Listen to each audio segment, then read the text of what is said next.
Hello friends, welcome back to our channel simple solutions.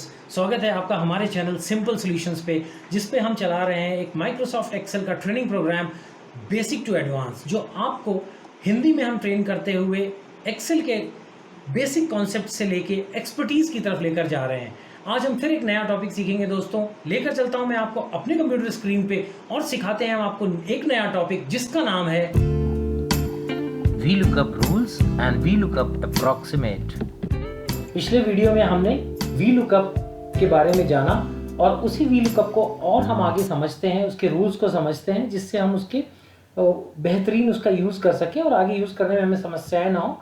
तो इस video के अंदर दोस्तों सबसे पहले हम चर्चा करेंगे VLOOKUP रूल्स की, और फिर हम एक और चीज़ देखेंगे कि VLOOKUP अप्रॉक्सीमेट वैल्यू के लिए कैसे लगता है। तो आइए पहले हम VLOOKUP रूल्स देखते हैं दोस्तों। VLOOKUP का जो सबसे पहला रूल है कि जहाँ पे जो टेबल आप देख रहे हैं उसमें जो सर्च कर रहे हैं उसमें जो वैल्यूज़ होनी चाहिए वो यूनिक होनी चाहिए। रिपीटिशन वाली वैल्यूज़ के लिए VLOOKUP काम नहीं करेगा। मैं आपको यहाँ पर एक VLOOKUP लगा के दिखाता हूँ। VLOOKUP लगाने का वही तरीका, इक्वल टू VLOOKUP लिखा हमने। उसके बाद हम ये देखते हैं कि कौन से सेल की वैल्यू हम ढूंढने जा रहे हैं। हम इसको सेलेक्ट कर देते हैं, यहाँ पर हम सेल की वैल्यूज़ डालेंगे, हम कॉमा करते हैं। उसके बाद हम टेबल का अरे चुनते हैं, हम टेबल सेलेक्ट करते हैं कौन सी टेबल हमें चाहिए। टेबल को हमें फिक्स करना है। टेबल को फिक्स करने के लिए हम फंक्शन F4 दबाएंगे, जिससे कि हमारी टेबल फिक्स हो जाती है।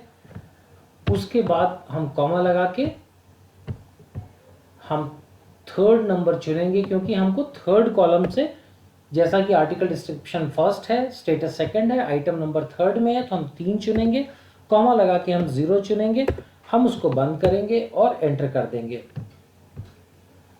तो दोस्तों यहाँ पर इसने अभी वैल्यू हमारे को NA दी है, क्योंकि हमने इस जगह कोई वैल्यू नहीं डाली है। अब सपोज करिए कि इस जगह हम ये वाली वैल्यू डालते हैं कि हमको FW प्यूरिफाइंग मीन फर्स्ट वाली सेल्स की वैल्यू हम इसके अंदर कॉपी पेस्ट करते हैं। तो अब आप दोस्तों यहाँ पर एक चीज़ गौर करिए कि इसने जो रिजल्ट लौटाया है, इसने पहला वाला लौटाया है, जबकि हमारे पास FW प्यूरिफाइंग मीन के 3 वैल्यूज़ हैं और उनके 3 अलग अलग सीरियल नंबर्स हैं।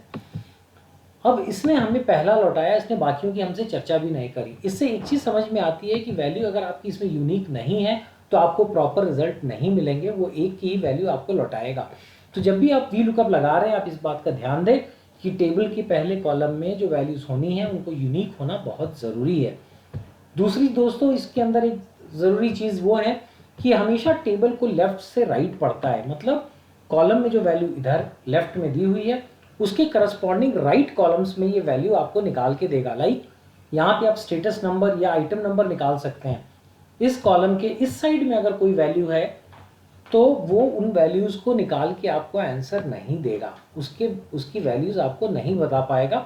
हमेशा वो कॉलम के लेफ्ट फर्स्ट कॉलम से राइट हैंड की तरफ दाहिने साइड में बढ़ते हुए वो वैल्यूज़ निकालता है। ये उसका दूसरा रूल है दोस्तों। टेबल को जो रीड करता है वो लेफ्ट टू राइट रीड करता है। और तीसरी चीज़ जो बहुत इंपॉर्टेंट है दोस्तों वो ये है कि जिस चीज़ को ढूंढता है वो हमेशा पहला कॉलम होना चाहिए।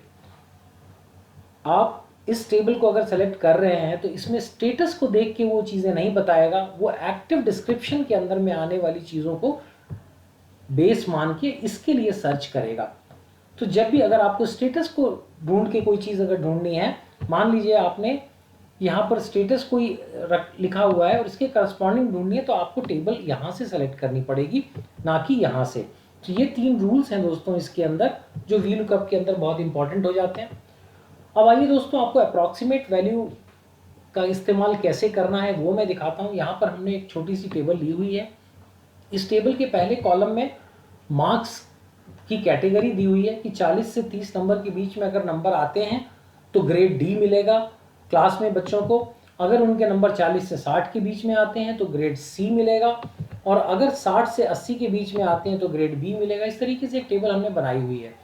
इस जगह पे हम मार्क्स एंटर करेंगे दोस्तों, और यहाँ पर मैंने VLOOKUP का फॉर्मूला लगाया हुआ है। इस VLOOKUP के फॉर्मूले में पिछले फॉर्मूलों के मुकाबले अगर आप देखेंगे, मैं फिर से यहाँ पर फॉर्मूला लगा देता हूँ आपके लिए। इक्वल टू लिखा, हमने VLOOKUP लिखा, इसके अंदर VLOOKUP ब्रैकेट लिया, ब्रैकेट के अंदर हम वो वैल्यूज़ ले रहे हैं जो हमें ढूंढनी है, वो यहाँ डालेंगे हम। उसके बाद हम टेबल की वैल्यू लेते हैं। टेबल देखिए हमने यहाँ से सेलेक्ट करी क्योंकि मार्क्स यहाँ पर दिया हुआ है, हम यहाँ से सेलेक्ट करेंगे तो ये वैल्यू हमें नहीं देगा। अभी अभी हमने पढ़ा कि जहाँ जो वैल्यूज हमें चाहिए वो हमारे को पहले कॉलम में होना चाहिए। ये हमने ले लिया, कॉमा किया, उसके बाद हमने उसके जस्ट एक रो बाद की चीज़ है तो हम उसको 2 लिखेंगे। पहला है मार्क्स ऑब्टेन, दूसरा है ग्रेड, तो हमने 2 लिखा और कॉमा लिख के यहाँ पे 1 लेंगे क्योंकि हमें यहाँ पर अप्रॉक्सीमेट वैल्यू चाहिए। दूसरी चीज़ एक हम मिस कर गए हैं, हम इसका टेबल को फ्रीज कर देंगे दोस्तों F4 दबा के, जिससे कि हमारी टेबल नीचे की तरफ ना जाए जब हम वैल्यूज ढूंढ रहे हो। ये F4 किया हमने, एंटर किया, यहाँ पर देखिए 88 के अगेंस्ट में A ग्रेड आ गया। अब अगर मैं यहाँ पे 35 मार्क्स डालता हूँ तो वो बताता है कि आपको D ग्रेड मिलेगा। अगर मैंने यहाँ पे 65 डाला तो वो हमें बताता है कि हमें यहाँ पर B ग्रेड मिलेगा। इसमें क्या है दोस्तों, ये एक्यूरेट वैल्यू नहीं रिटर्न, ये एक्यूरेट का फॉर्मूला हमने पीछे वाली टेबल में देखा था। वहाँ पे जब हम वी लुकअप लगाते थे तो जो चौथी चीज़ थी उस जगह हमने 0 लिखा था।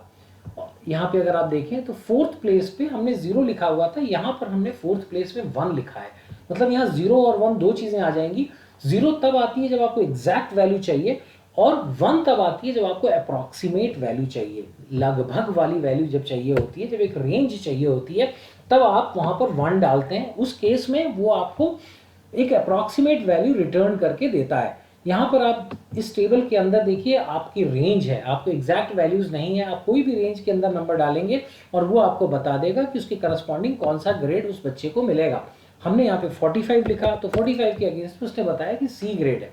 अब इस तरीके के इस्तेमाल को, इसको जब आपको यूज़ करना है तो इसके कुछ रूल्स होते हैं अप्रॉक्सीमेट वैल्यू को यूज़ करने के लिए, वो मैं आपको बता देता हूँ। पहली चीज़ ये होती है कि जो लुकअप वैल्यू कॉलम 1 में है वो सिर्फ नंबर्स ही चलते हैं इसमें।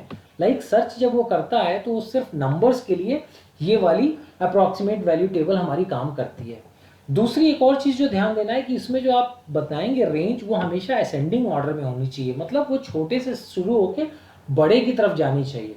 और एक और चीज़ कि अगर हम 4th आर्ग्यूमेंट इस केस में नहीं देते हैं, मतलब 1 या 0 नहीं लिखते हैं, उस केस में भी वो हमेशा 1 मान के चलेगा और उसका अप्रॉक्सीमेट वैल्यू देगा आपको। जैसे मैं यहाँ पे डिलीट कर दूं अगर और एंटर करूं तो भी आपको ये वैल्यूज़ जो है यहाँ पर, अब मैं चेंज करता जाता हूँ वैल्यूज़, मैंने यहाँ पे 85 लिखा तो वो A ग्रेड कर देगा। मतलब जब मैंने चौथा पैरामीटर नहीं डाला, यहाँ पर देखिए मैंने चौथा पैरामीटर डाला ही नहीं है, कॉमा करके अगर मैं यहाँ पर 1 डालता हूँ तो ये चौथा पैरामीटर हुआ, तब भी रिजल्ट सेम है।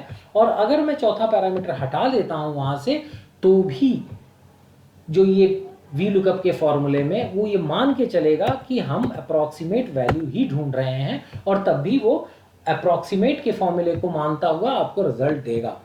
तो दोस्तों उम्मीद करता हूं कि आप अप्रॉक्सीमेट और एक्यूरेट दोनों का अंतर समझ गए होंगे। एक्यूरेट जब आपको बिल्कुल एक्यूरेट वैल्यू चाहिए उस केस में आपको फॉर्मूले के लास्ट में 0 लगाना है, चौथी चीज़ जो आपको उसमें बतानी है वो 0 है।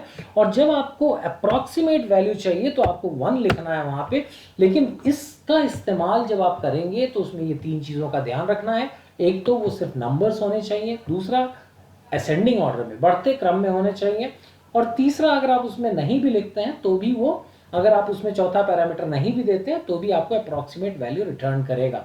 इस वीडियो में दोस्तों इतना ही। नेक्स्ट वीडियो में फिर और थोड़ा वी लुकअप को फीचर्स को जानेंगे और बेहतर समझेंगे। So thank you for your patience. Let's meet in the next video. Thank you so much.